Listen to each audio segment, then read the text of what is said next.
बंधुओं नमस्कार। डॉक्टर दिग्विजय शुक्ल, ज्योतिष विभागाध्यक्ष।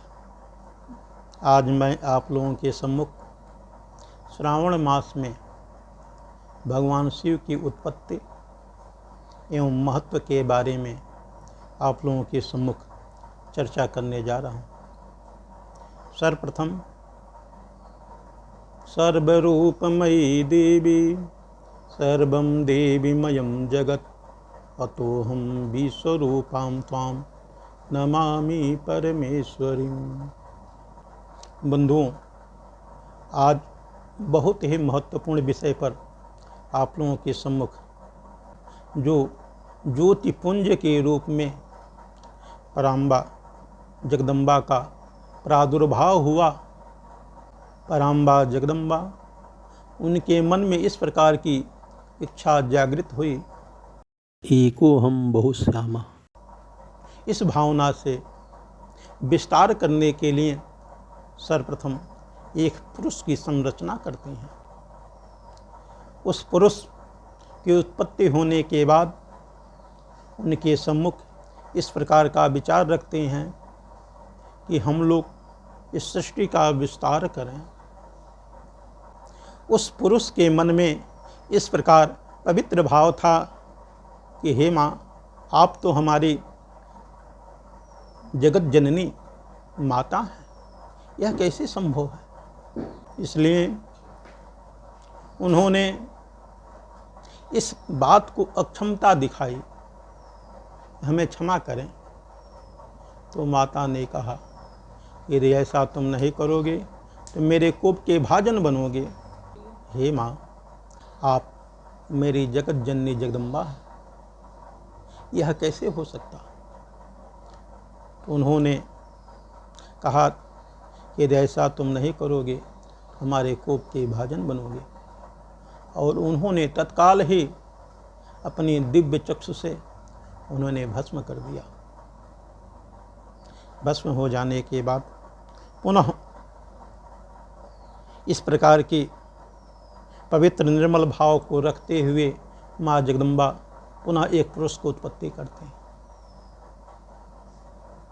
वह पुरुष जब उत्पन्न होने के बाद पुनः माँ जिज्ञासावश उस पुरुष से यही आकांक्षा रखते हैं, यही इच्छा रखते हैं, एको हम बहुश्यामा, हम लोग एक से अनेक बने।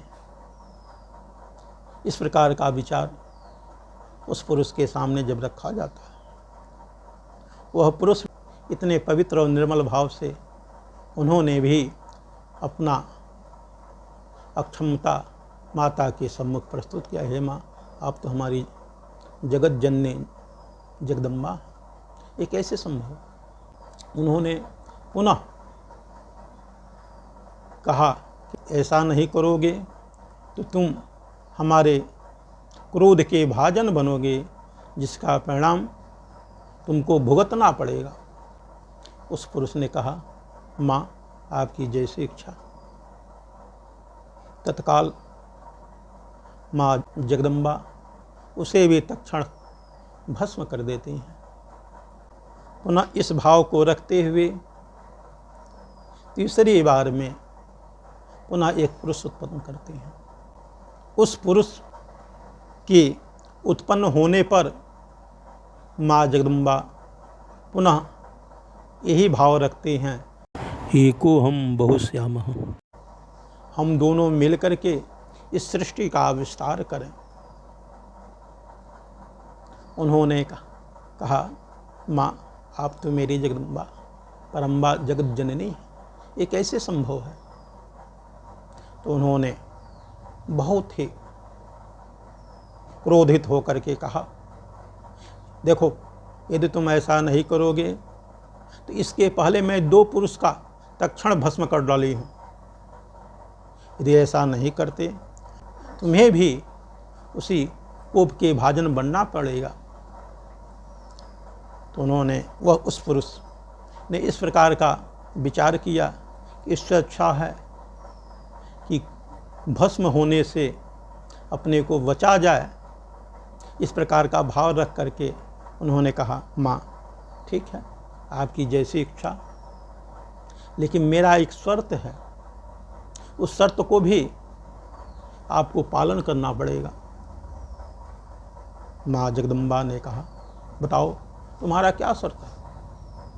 सर्वप्रथम उन्होंने कहा कि जो हमारे इसके पूर्व 2 भाई हैं उन्हें जीवित कर दीजिए, क्योंकि आप तो कर्तुम अकर्तुम अन्यथा कर्तुम सक्षमः, आप हर कुछ कर सकते हैं, इसलिए मेरी यही इच्छा है कि हमसे पूर्व जो हमारे 2 भाई हैं उन्हें जीवित कर दीजिए।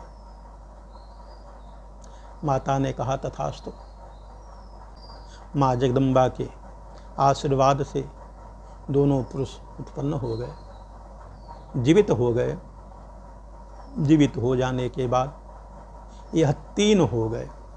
जब 3 पुरुष हो जाते हैं तो पुनः उन्होंने निवेदन किया, हे माँ, आपसे मेरी प्रार्थना है कि हम लोग 3 हैं, इसलिए 3 शक्ति स्वरूपा हमें प्रदान करिए। माँ जगदम्बा ज्योति पुंज रूप में जो पराम्बा थी, उन्होंने कहा, एवमस्तु। पुनः 3 शक्ति उत्पन्न होते हैं, जो कि तीनों शक्तियों का समाहित तीनों पुरुषों के साथ कर देते हैं। तीनों पुरुषों का साथ तीनों शक्तियों के रूप में हो जाता है। पुनः तीसरे पुरुष ने कहा, माँ हम लोगों का नाम क्या होगा, नामकरण हो जाए। तो सर्वप्रथम जिस पुरुष का उत्पत्ति हुआ था उनका नाम ब्रह्मा रख दिया गया। द्वितीय पुरुष का नाम विष्णु रख दिया गया। तृतीय पुरुष जो अन्य दोनों भाइयों को जीवित कराए उनका नाम शिव रखा गया। और शक्ति स्वरूपा में जो उत्पन्न शक्ति थी, प्रथम शक्ति का नाम सरस्वती रखा गया, द्वितीय शक्ति का नाम लक्ष्मी रखा गया, तृतीय शक्ति का नाम पार्वती रखा गया। ये तीनों शक्तियाँ तीनों पुरुषों को प्राप्त हो जाती हैं। जब 3 शक्ति स्वरूपा त्रिदेव बन गए तो भगवान शिव ने कहा कि हे माँ, अब हम लोगों का कार्य क्या होगा, यह आप बताएं।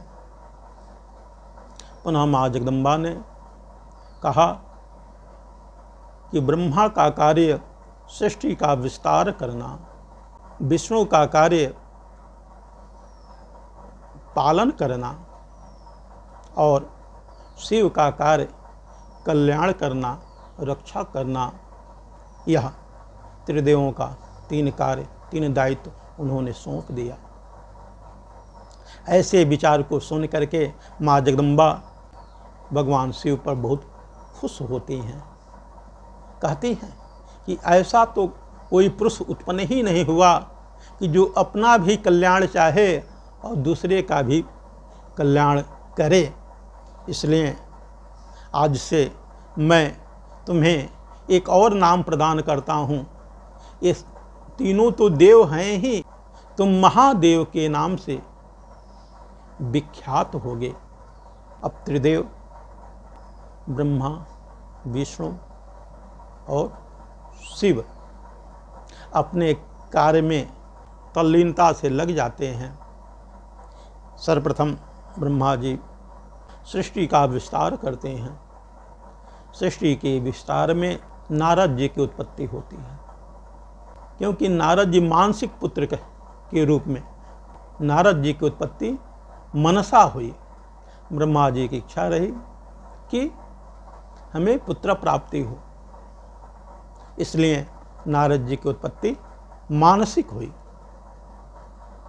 जब उत्पत्ति होती है तो ब्रह्मा जी ने कहा, पुत्र अब तुम्हें मैं चाहता हूँ कि अपना दायित्व तुम्हें सौंप दूँ, तुम सृष्टि का विस्तार करो। जी ने कहा, नहीं नहीं पिता, ये कहाँ संभव है, ये तो असंभव है मेरे लिए। मैं तो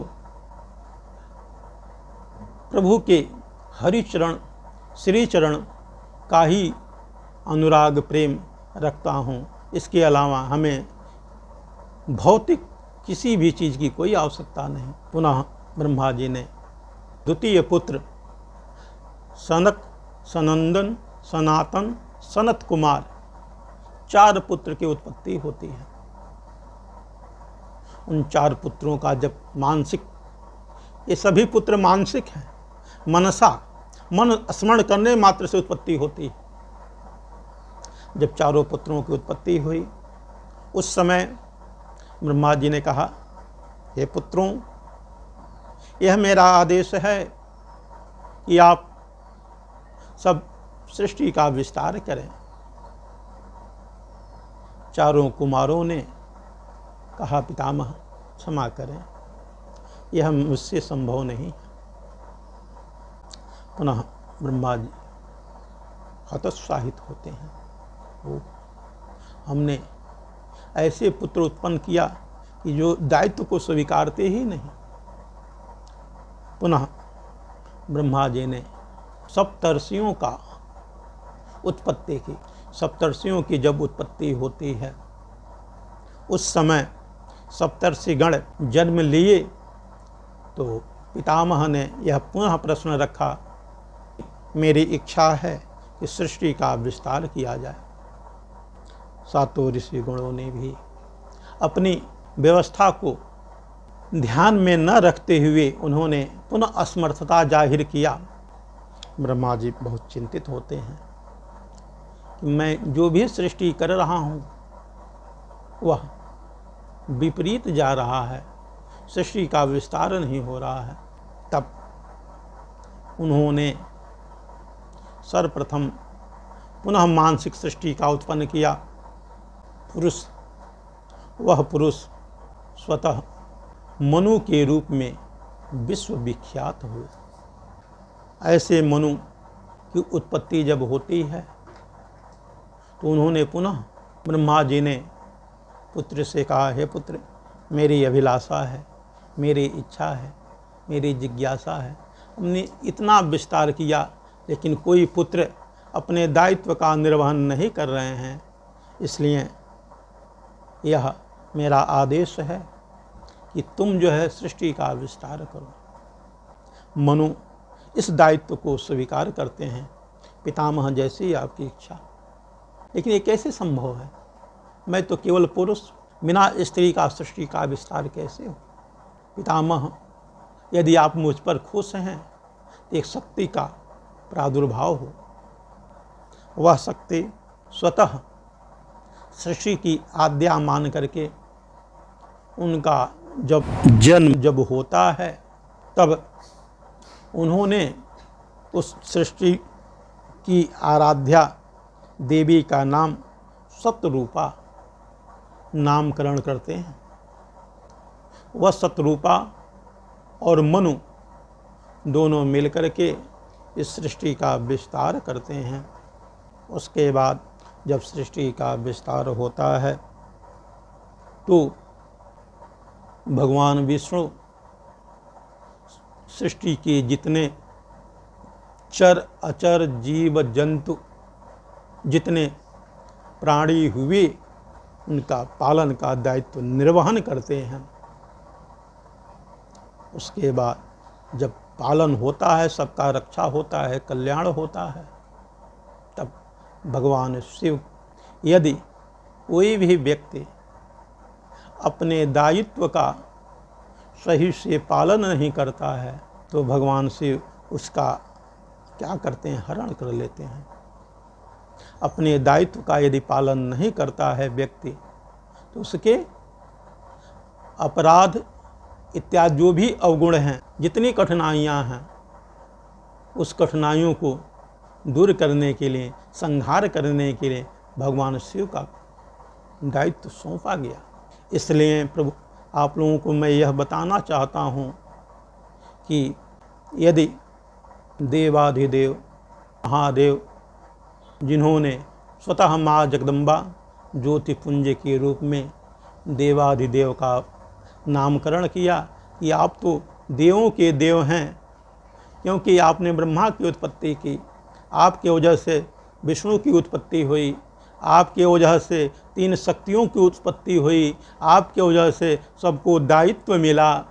ब्रह्मा का काम हुआ सृष्टि का विस्तार करना, भगवान विष्णु का कार्य हुआ सृष्टि का पालन करना, एवं आप स्वतः संहारकर्ता बने। इस दायित्वों का निर्वहन करते हुए इस चराचर प्राणी जितने जीव जंतु हैं सबका संरक्षण करते हुए देवाधिदेव महादेव शिव की प्रधानता मानी जाती है। जो भी धर्म प्राणी धर्मानुरागी व्यक्ति अपने जीवन में भगवान शिव को आराध्य मान करके जो कार्य करेंगे उनका जीवन सुखद समृद्धि एवं ओजस्वी तेजस्वी और मनस्वी होगा। यही मेरी प्रार्थना भगवान शिव से है कि सबका कल्याण करे। ओम शांति शांति सुशांतिर्भवतु।